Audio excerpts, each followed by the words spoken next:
தேர்தல் வாக்குறுதிகளை நிறைவேற்றவில்லை என்ற தவேக தலைவர் விஜயின் குற்றச்சாட்டிற்கு அமைச்சர் அன்பில் மகேஷ் பொய்யாமொழி பதிலடி கொடுத்துள்ளார்.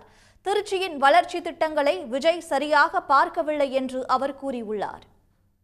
பேசும்பொழுதும் தொண்டர்களெல்லாம் அவங்க பெருசாக அவங்க பேசும்பொழுதுலாம் கேட்கல அப்படின்னு கத்தி அதை கூட நான் பார்த்தேன். பேப்பர் காலமாக பார்த்துற செய்தியில் கேட்கலன்னு சொல்வதை காட்டிலும் நீங்கள் சரியாக திருச்சியில் நடந்த வளர்ச்சியை பார்க்கல அப்படின்னு சொல்கிறது தான் நான் சொல்வேன். நான் முடியுமா இந்த 4.5 வருஷம் 4.25 வருஷத்தில் என்னென்ன செய்ய முடியும் அது மூலியமாக செஞ்சுருக்கோம்.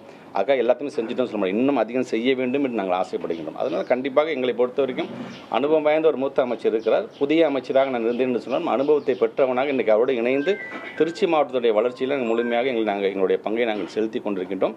முழுமையாக அவருக்கு யாராச்சும் ஸ்பீச் இன்புட் கொடுத்தாலும் ஒவ்வொரு மாவட்டத்தில் இதெல்லாம் பண்ணியிருக்கிறாங்க, இதெல்லாம் பண்ணலை அப்படின்னு நீங்கள் சொன்னீங்கன்னா அது மக்களுக்கு தெரியாமல் ஒட்டுமொத்தமாக நீங்கள் எதுவுமே செய்யலை, எந்த பிரயோஜனமே இல்லை அப்படிங்கிறத கண்டிப்பாக அறிவு சார்ந்த மக்கள் அதிகம் இருக்கிற நம்ம திருச்சி மாவட்டத்தில் அதை ஏற்றுக்கொள்ள மாட்டார்கள். எதையும் பகுத்தறிந்து பார்ப்பார்கள் என்ற நம்பிக்கை எங்களுக்கு இருக்கின்றது.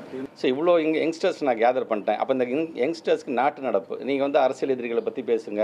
அதே நேரத்தில் உங்களுடைய கொள்கை எதிரிகள் அப்படின்னு நீங்கள் சொல்கிறீங்களா, அந்த கொள்கை எதிரிகள் பார்த்து நீங்கள் பேசும்போது அப்பா இவ்வளோ பேர் இருக்கிறாங்க, நான் எல்லா பிள்ளைங்க மனசுலாம் இடம் பிடிச்சிட்டேன் அப்படின்னு பெருமையாக சொல்லலாம். அந்த பிள்ளைங்களுக்கான படிப்புக்கான பணத்தை அவங்க விடுவிக்காமல் இருக்கிறாங்களா, அந்த ஏங்க அந்த பணத்தை விடுவிக்கல, என் பிள்ளைங்களுக்கெல்லாம் என் ரசிகர்கள் தான் அந்த பிள்ளைங்களாமே, அந்த பிள்ளைங்க படிப்பதற்கான பணத்தை விடுவிச்சாதான் என்ன அந்த ஒன்றிய அரசு என்று அவர்கள் கேட்டிருந்திருக்கலாம்.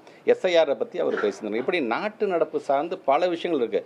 இவ்வளோ யங்ஸ்டர்ஸ் நான் கேதர் பண்ணிட்டேன், இப்போ நான் அந்த யங்ஸ்டர்ஸ்க்கு நான் ஒரு விழிப்புணர்வு கொடுக்க போகிறேன்னு சொன்னால் அது நல்லா இருக்குமே தவிர ரொம்ப நேரோ மைண்டடாக அவர் பேசிட்டு போயிட்டாரோ அப்படிங்கிற ஒரு எண்ணம் தான் எனக்கு தோன்றுகின்றது. உடனுக்குடன் செய்திகளை தெரிந்து கொள்ள சன் நியூஸ் பெல் ஐகானை கிளிக் பண்ணுங்க.